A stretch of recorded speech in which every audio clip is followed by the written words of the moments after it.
di video kami tentang menggunakan virtual machine yaitu VirtualBox di PC. Nah, perkenalkan nama saya Endra Jati Pangestu dengan NIM 2602121802 dan selanjutnya ada teman saya Nabil. Ya, perkenalkan nama saya Nabil Baik Rabani dengan NIM 26022011201. Untuk saya, perkenalkan saya Yonatan Hekia dengan NIM 26020566870.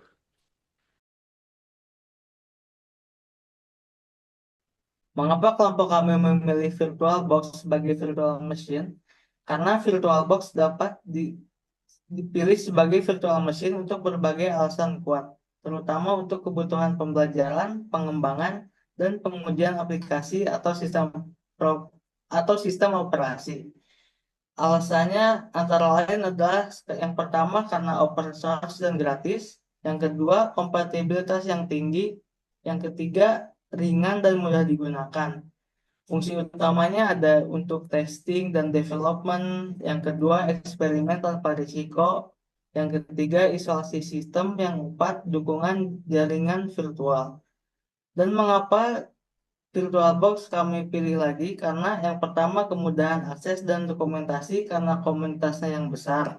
Yang kedua cross platform, yang ketiga dukungan untuk add-ons. Contoh kasus pemilihan VirtualBox yang pertama untuk penguji keamanan. VirtualBox digunakan untuk menjalankan perangkat lunak mencurigakan atau eksplorasi ethical hacking.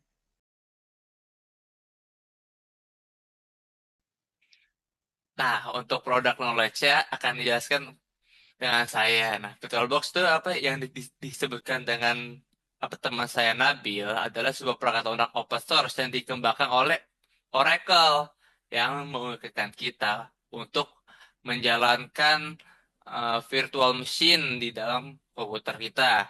Nah, fitur utamanya yang paling diketahui adalah kapabilitas yang luas, di mana VirtualBox itu bisa digunakan oleh Windows, Mac OS, Linux, dan Solaris. Nah, selanjutnya adalah fitur snapshot yang dimana kita bisa mengambil eh, waktu tertentu saat kita menjalankan operasi dalam virtual machine. Contohnya ketika kita lagi editing, terus kita menggunakan fitur snapshot, nah kita kayak keluar dari virtual machine dan kita balik lagi, nah kita bakal kembali lagi ke saat kita editing itu lagi. Nah, yang ketiga ada shared folder and clipboard, di mana kita bisa memfasilitasi pertukaran file dan data antara host dan guest, yang artinya tuh bisa virtual machine dan PC kita tuh bisa berkomunikasi lah, jadi kita bisa mudah untuk kirim-kirim file. Nah, yang keempat adalah dukungan USB dengan extension pack. VirtualBox bisa mendukung perangkat seperti USB Type 2 dan Type 3 yang terhubung dari PC kita langsung. Nah, yang yang terakhir adalah virtual networking, ya, di mana VirtualBox memberikan opsi jaringan virtual termasuk NAT, bridge networking dan internal networking. Nah, kelebihannya itu yang pertama gratis dan open source. Nah, kita bisa dipakai tanpa biaya. Nah, yang kedua antar muka pengguna itu intuitif, jadi memudahkan pengguna. Nah, yang ketiga komunitas dan dokumentasinya luas. Nah, kekurangannya tapi adalah VirtualBox itu tidak cukup kuat untuk mengandalkan grafis 3D seperti Blender dan keterbatasan fitur pada versi gratis. Nah, untuk video tutorialnya akan dilanjutkan oleh teman saya Yonatan Hilkia. Baik, terima kasih atas kesempatannya. Untuk video penggunaan aplikasinya akan saya lakukan secara share screen. Berikut video tutorialnya. Mulai tutorial, kita akan pastikan untuk virtualization pada CPU kita itu enable. Kita cukup cek di task manager, kemudian buka di CPU dan performance, dan dicek virtualizationnya enable. Dan jangan lupa pastikan VGA kita itu aktif. Baik, berikut adalah penggunaan VirtualBox. Pertama-tama kita akan mendownload VirtualBox dulu melalui Google Chrome. Di sini kita akan memilih Oracle VirtualBox dan kita klik download. Di sini saya memilih Windows Host karena saya menggunakan Windows. Kemudian saya sudah sempat download untuk menghemat waktu, maka di folder berikut ini. Nah, ini adalah wizard setup untuk installation si Oracle VirtualBox, maaf.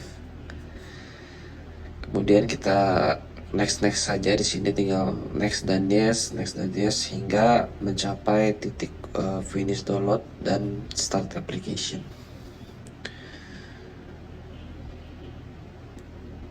Oke, baik, kita install dulu dan kita finish dan kita akan masuk ke dalam aplikasinya.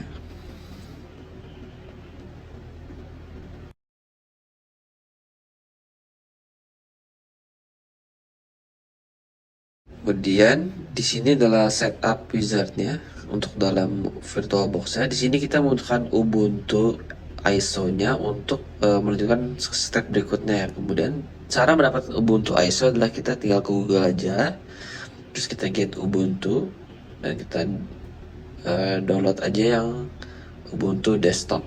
Kemudian kita scroll ke bawah, kita pilih yang 5,3 GB. Di sini saya udah sempat download untuk menghemat waktu juga karena size lumayan besar. Maka berikut file ada di dalam folder.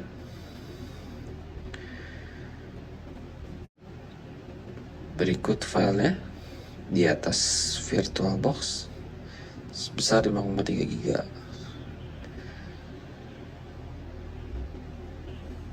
Kemudian kita kembali ke setupnya untuk start VirtualBox-nya. Di sini kita bisa masukkan nama filenya. Kemudian kita masukin ISO-nya yang sudah kita download tadi, yaitu Ubuntu. Di situ kita bisa melihat beberapa opsi seperti kita bisa mau alokasikan berapa memori kita serta prosesor kita berapa core.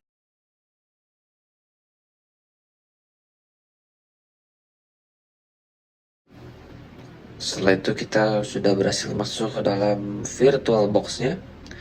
Di sini ada beberapa setup terakhir, kita bisa pilih sesuai kehendak kita. Mungkin kita mau share data kita atau enggak, itu terserah kita.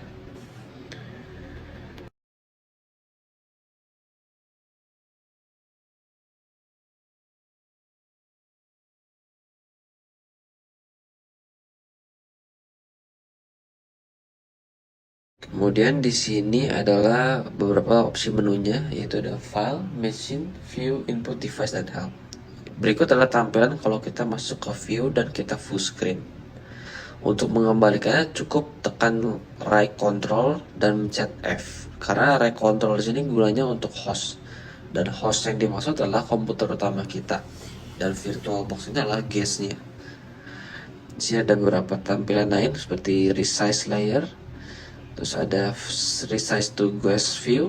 Jadi sesuai sama view komputer ini. Cuman ini sudah dalam bentuk full screen, jadi kita harus balikin dari si VirtualBox-nya dahulu.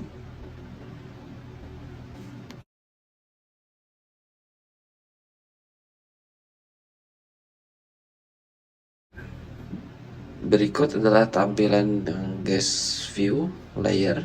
Jadi disesuaikan, jadi tidak memakan seluruh host view atau PC utama kita.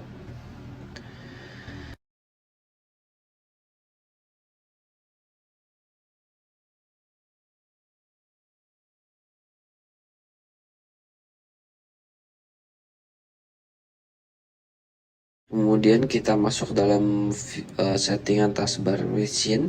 Di sini ada beberapa opsi yang bisa kita pilih. Di sini ada take snapshot. Snapshot ini gunanya untuk menyimpan progres kita di situ tuh sampai mana. Atau simpelnya adalah mungkin kita dalam aplikasi ini sedang jalan kaki sebanyak 100 meter. Lalu kita snapshot di 100 meter dan kita jalan lagi sampai 300 meter. Tapi kita bisa kembali lagi ke dalam 100 meter dengan memanfaatkan snapshot yang tadi kita snapshot di awal. Berikutnya kalau kita lihat di sini ada Session Information. Session Information ini gunanya hampir sama seperti Task Manager pada PC atau host view. Jadi ini menampilkan berapa CPU yang kita pakai itu lagi berapa, RAM lagi dipakai berapa di dalam VirtualBox tersebut. Ada beberapa opsi seperti pause, start, dan accept PC shutdown. Ini untuk fungsinya sama seperti pada umumnya, itu bisa pause progress itu, jadi mungkin lagi kebanyakan pakai kita bisa pause, kemudian bisa reset, dan shutdown ini untuk mematikan VirtualBox tersebut.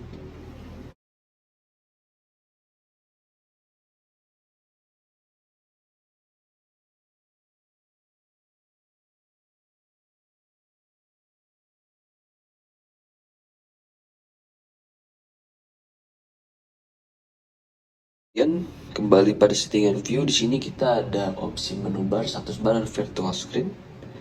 Di sini virtual screen itu ya biasa untuk resize layar kita. Jadi sesuai yang kita mau aja size-nya. Kemudian di taskbar lagi ada settingan input di mana ada keyboardnya. Di sini kita bisa pilih keyboard yang kita mau. Kemudian ada device dan USB. Di sini kita jadi bisa ngambil file USB tersebut untuk dimasukkan ke dalam VirtualBox. Jadi kita tinggal pilih aja USB yang kita mau pakai. Ada share folders dan share clipboard. Ini fungsinya yang untuk share folder. Nah, dalam share clipboard ini ada pilihan host to guest or guest to host. Jadi clipboard ini untuk menyimpan copy paste kita. Nah, kita tuh bisa milih mau nyambil dari host atau PC utama kita ke guest, atau mau ambil dari guest ke dalam host. Begitu. Atau juga bisa bidirectional. Selain itu juga tadi ada opsi help untuk guide kita di aplikasi. Nah, sekarang kita coba shutdown aplikasinya, kita coba fungsi yang shutdown tadi. Maka dapat terlihat aplikasi tertutup. Kemudian kita juga bisa menggunakan VirtualBox secara multiple, yang dimana kita bisa mengalokasikan beberapa memori kita ke beberapa VirtualBox juga. Cuman kita harus memastikan bahwa alokasi memori dan core CPU itu tidak bertabrakan, jadi nggak lemot. Caranya cukup di add lagi aja seperti cara umum biasanya. Kemudian kita start lagi, tinggal di double klik saja. Ketika aplikasi di double klik, maka aplikasi akan mulai lagi seperti Windows pada umumnya juga. Kita tinggal masukin passwordnya lagi aja di sini.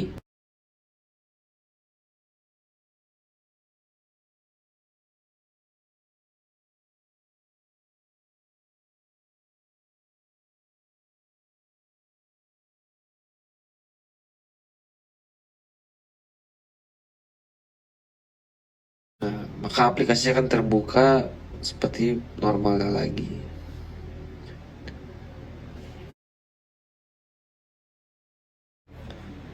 Kemudian, apabila kita ingin mengubah alokasi memori dan CPU yang kita setting pada di awal, kita cukup tutup saja aplikasinya terlebih dahulu di sini.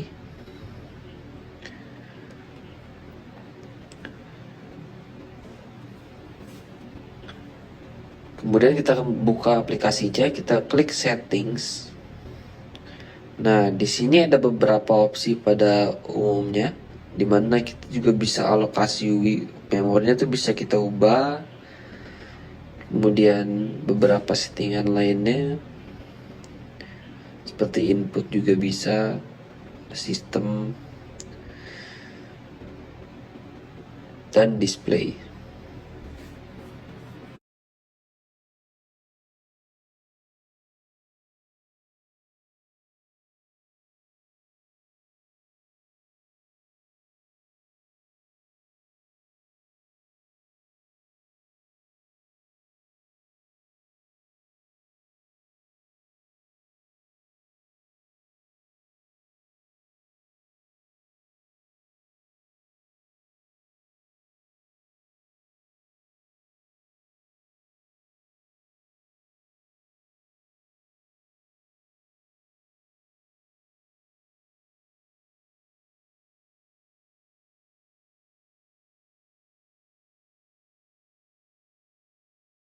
Setelah tutorial penggunaan aplikasi tadi, kita sudah sampai di akhir sesi, maka saya akan mengucapkan terima kasih kepada Bapak dosen. Terima kasih telah mendengarkan kami menjelaskan VirtualBox Oracle. Sekian, kami undur diri. Terima kasih.